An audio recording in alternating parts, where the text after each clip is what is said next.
What it is, man. Detroit versus everybody, man. Detroit, we rep the hardest, man. We gain the hardest. You know what it is, man. Detroit, CJ, holla at your boy when we get home. Don't forget to check out our sponsor, The Health Blaze, at thehealthblaze.com. 100% all natural products from lotions, soaps, foot soaks, bath bombs, and much, much more. Use the promo code Goodfella1Boxing.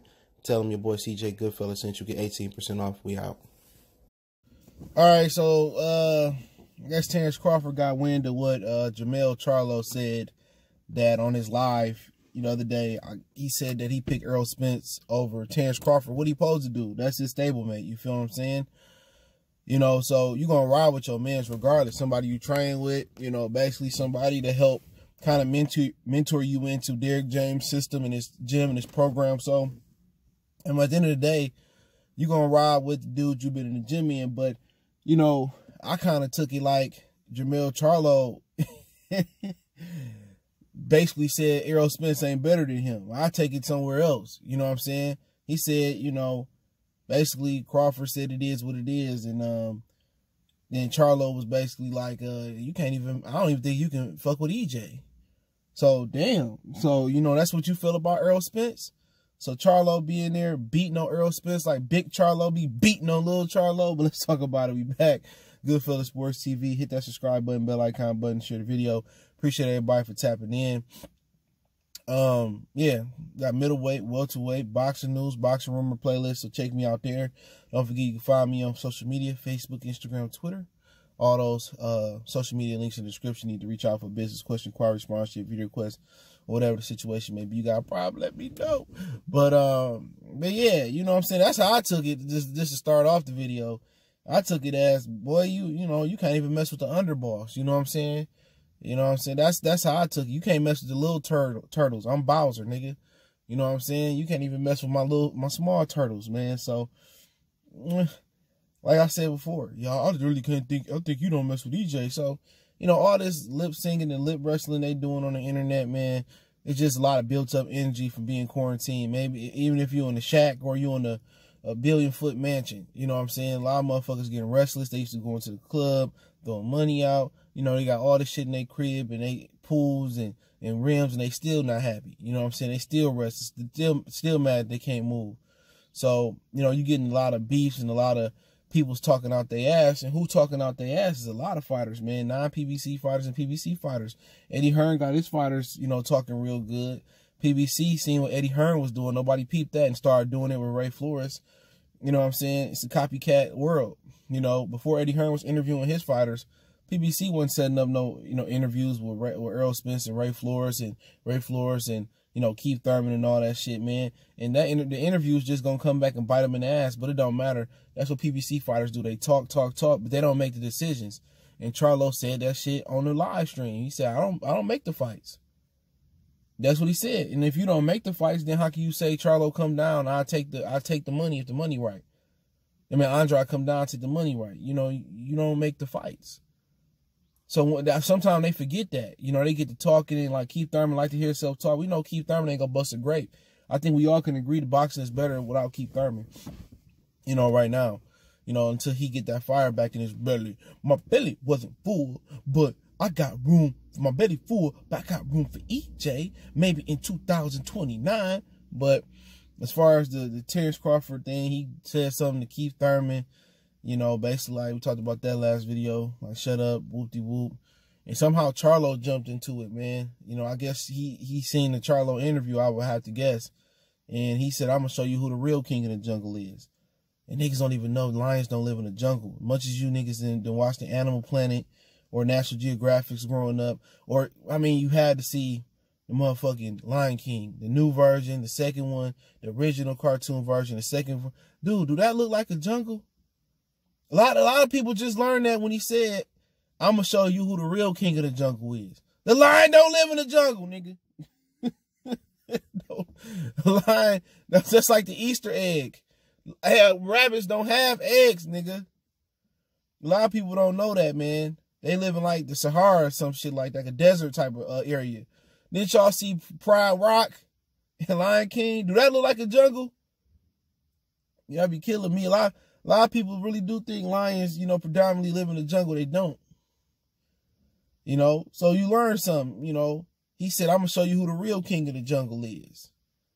You know what I'm saying? And people say, oh, he can't beat Jermell Charlo. Charlo ain't shit special.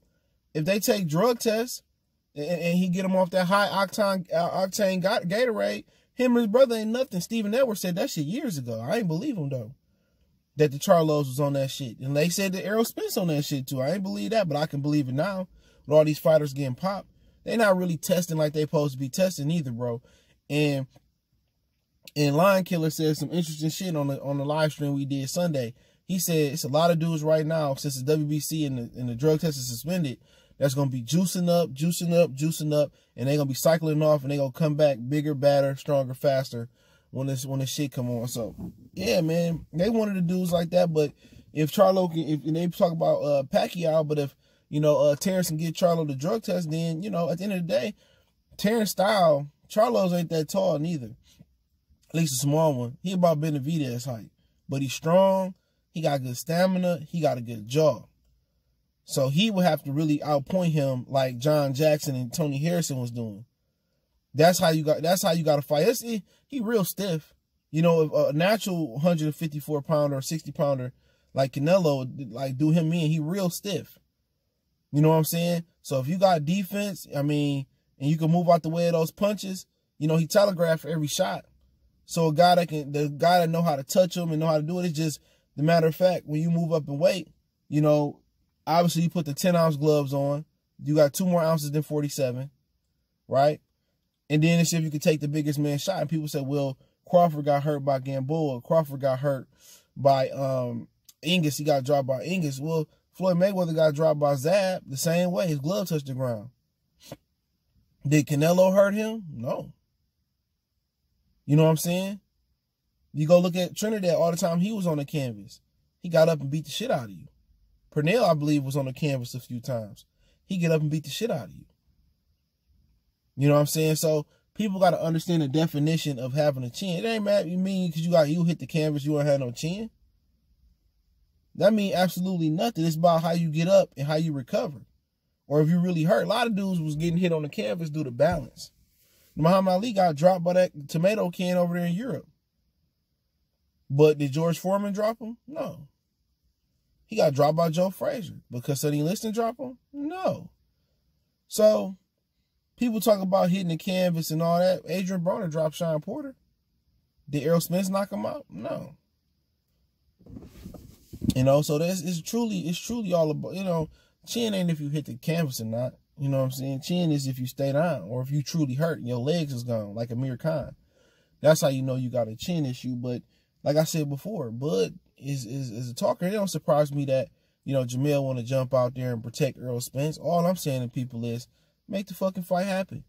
Jermell Charlo, you know, you saying, you know, I don't think you can mess with EJ. Well, tell him get in the ring. I'm so tired of Errol Spence fans, bro.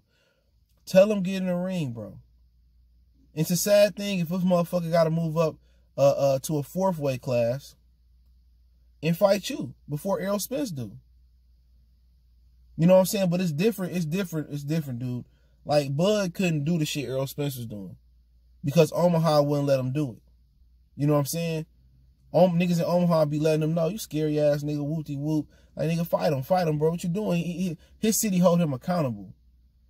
Tony Harrison could not have it gave Charlo a rematch because we would have held him accountable. But in Texas, the difference is niggas don't fuck with the Charlos like that. I'll tell you that right now. I got a few people in Houston. Don't mess with Charlos like that. Charlos ain't got that city on lock, bro. They don't. They not no huge Houston Texas dudes, man. They ain't nobody care about the Charlo twins. Just keep it in 100. You know, they ain't even from Houston. They from Lafayette, Louisiana, bro.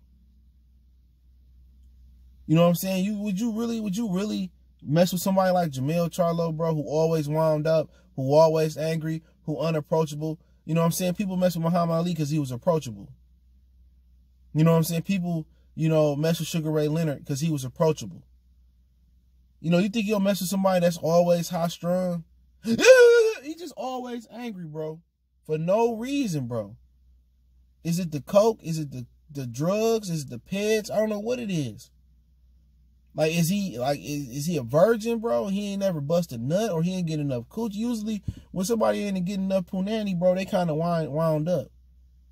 Is he living a double life? He want to come out the closet and he can't. That's what making him angry. I don't know. His brother cool as hell. But this nigga, like when Fred was trying to interview him one time, I forget what fight weigh-in they was at. I don't want to do interviews. This after he lost to Tony Harrison. Oh, I don't want to do interview. He's always angry, nigga. Like, damn. Damn, if the devil was a person, it'd be him, bro. And then he said that he quoted Gucci. Well, Gucci said, I hope all my enemies die. What type of insane, ignorant nigga, bro? I'm going to say this. I'm going to end on this. What type of ignorant nigga with the COVID-19 going around? You got Carl Anthony Towns, who lost his mother. Anthony Yard, who lost his mother and his father to the COVID-19. You know what I'm saying? You got people losing their people. Who around here wishing death on somebody? Who? Even Gucci, man, somebody almost got their head split open, bro. You know what I'm saying? With Jermell Charlo, who around here wishing death on people, bro? Come on, you gotta tell me, you can't nobody co-sign that. With everything that's going on, with everything he can say, with everything, oh, don't play video games. Oh, I can't believe how you wishing death on somebody, bro. I don't care who he directed that towards. You wishing death on somebody, you just gotta be an ignorant dude, bro. You just ignorant, bro, to be wishing death on anybody, dog. You know, but if him and Terence get it cracking, that just make Errol Spence look bad. But ain't nobody gonna say nothing about Errol Spence. Everybody protecting this nigga, man. Before the car accident, after the car accident. Oh, I need more money to get in the ring and this, that. Why, nigga? You 30 years old. This ain't Pacquiao Mayweather, nigga.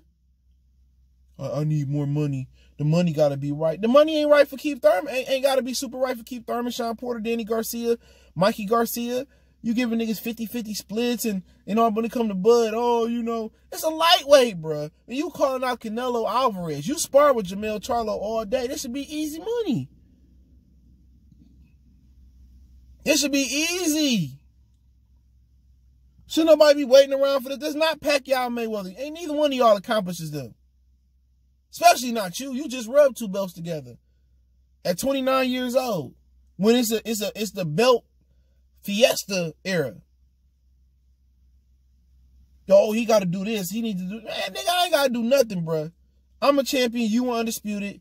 You trying to use Pacquiao as a motherfucking barricade when he ain't going to fight you unless you look terrible versus Danny Garcia. He tried to fight you this year. He want to fight you next, but you all like, oh, no, man. Oh, no, man. Telling Al, no, I don't want to do it, Al. Please, let me get Danny Garcia first. Let me get Danny first. That's what he's saying.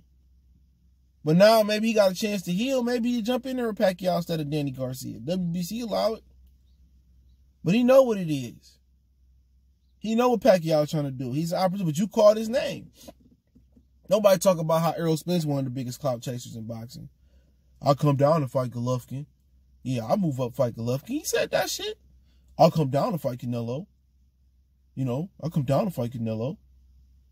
You know, I'll fight Canelo. But they never did nothing. Just be talking. And he was sober when he said both of them motherfuckers, man. So he don't want no smoke, bro. But nobody gonna hold him accountable because these niggas in this era can't take no L, bro. The fans, they can't take no L's. They can't fathom how a 54-pounder Errol Spence running from a fucking lightweight. Because that's what he is. They can't fathom that. And now Jermell Charlo got to come in and be the PR guy. Like, nigga, you lost to Vanes Monterosian. You shouldn't even be talking. You shouldn't even have a belt. I showed was Demetrius Andrade back in 14, went back in there and beat the shit out your ass because that's what's going to happen. You got mad at Ronnie Shields in the corner because you couldn't take the heat. You ain't gonna talk to me like that. Nigga, you need to fight versus Vanes. Vanes was boop, boop, boop, boop, boop, boop, boop, beating his ass. You know what I'm saying? And this type of nigga he is, bro. Let me tell you the type of nigga he is, bro. He was so jealous that people liked his brother better, even though he was the better boxer. So he went to Derrick James to learn to become a better puncher. He hate on his brother too, though. Y'all ain't gonna try to break us apart. You hating on him. That's why you got mad at Carcino because somebody in the gym said Jermell hit better than Jermell, and you start crying like a baby back bitch. You mad because somebody, a sparring partner, say your brother hit harder than you. Okay, that don't mean he a better fighter. You know what I'm saying? He jealous of his brother, bro. He low-key probably jealous of Errol Spence because he getting them paydays and he not. Yeah, he jealous of dudes, bro. He jealous of his own brother. I can never be jealous of my own brother or somebody in my immediate family. I'm happy for you. But he was jealous his brother was getting knockouts. They was calling him boring, and his brother got a title shot for. He probably was crying over that. And you look how they got their titles. They ain't fought nobody. K9 was old as Methuselah. And Jermell fought John Jackson. You know, he had got just stopped by Andy Lee. Andy Lee came down and stopped him. He struggled. He got his ass beat every round by John Jackson. So going around acting like he this #1 fighter in the world, man, hell no. Hell no. Any given day, if you lost, y'all told me Tony Harrison was a bum. He was beating his ass for 2 fights. Come on, bro. You talking about Golovkin, Canelo, Andrade. Shit, Danny Jacobs might put him to sleep fucking with Derrick James. Derrick James don't teach no box. He teach one style. Don't move your head, get your face beat up, and try to knock him out. If he was dealing with somebody with a chin like Amir Khan, or them boys wasn't on that octane Gatorade, that was that 89 gas, that 90-something, 99 gas octane, man, all his fighters had about 5 losses, man. And that's on guard in them, bro. Y'all know what it is. He beefing with Tank. He always like beefing with small motherfuckers, man. Tank, Broner, pick that little motherfucker by his nostrils. Why don't you go up there and beef with Golovkin and Canelo, and why y'all ain't never pulled down on them? You know, Demetrius Andrade pulling down on y'all. Y'all, I'll knock you up, fool. I'll knock you, but you ain't trying to fight him now. Neither one of them. Why y'all ain't pulling up on David Benavidez and Jose like that? Y'all ain't gonna pull up on them like that. Y'all beefing with midgets. You know what I'm saying? Beefing with smaller fighters. They ain't beefing with nobody in their division for real. They ain't beefing with nobody in the division. He supposed to be calling out Banana Boy or Rosario. He ain't saying nothing to him. He beefing with welterweights and super featherweights and junior welterweights. He beefing with smaller fighters. Go beef with Canelo. Go beef with Golovkin. Go beef with Danny Jacobs. When Danny Jacobs pulled up, this little light of mine. He could turn into a church boy. I'm gonna let it shine. I'd rather have silver. I'd rather have Jesus than silver and gold. Motherfucker started turning to a choir boy. Yeah, I didn't say that, you know. Hey, let's just change numbers, man. I just FaceTime you, man. And, it's like it's both ours, you know what I'm saying? And Danny Jacobs got some niggas robbed and shit. We ain't get robbed. New York Times. Charlo's got robbed. Slut. Danny Jacobs say, boy, you in Brooklyn. You know where you at, son? 3 hours later, my SpongeBob boy, they was robbed. I got robbed. Oh my God. Somebody called the NYPD Blue.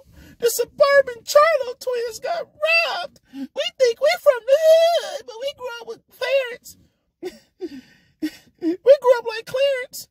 He went to Caribou and got 2 parents. I'm fucking with y'all, man. Appreciate it. I ain't making them niggas mad. They be on my channel commenting. His people, fool, you gotta apologize. Nobody worry about you, man. You touch me, man, I'm falling to the ground. I'm about to own Lions Only. I'm gonna own PBC. I'm gonna own y'all next fights. And if you catch me on the right day, you might see God. That's all I'm saying, because, bow! You feel what I'm saying? I've been a stretch with them niggas, man. But I'll take the punch to the jaw. Go ahead, Charlo, touch me. I'm going to own your mama. I'm going to own your cars. I'm going to own your colorful wig. I'm going to own all that. I'm going to be balling on your ass. I'm going to take them Dobermans and turn them to real dogs. The way your little Doberman prancing around and shit. Doberman ain't supposed to be prancing around your backyard. Motherfucker supposed to be pensive and supposed to be on point. My boy in the UK got a real Doberman. He probably got one of them shady ass Dobermans, man. He got them motherfuckers at the swap meet. But y'all know what it is. We go.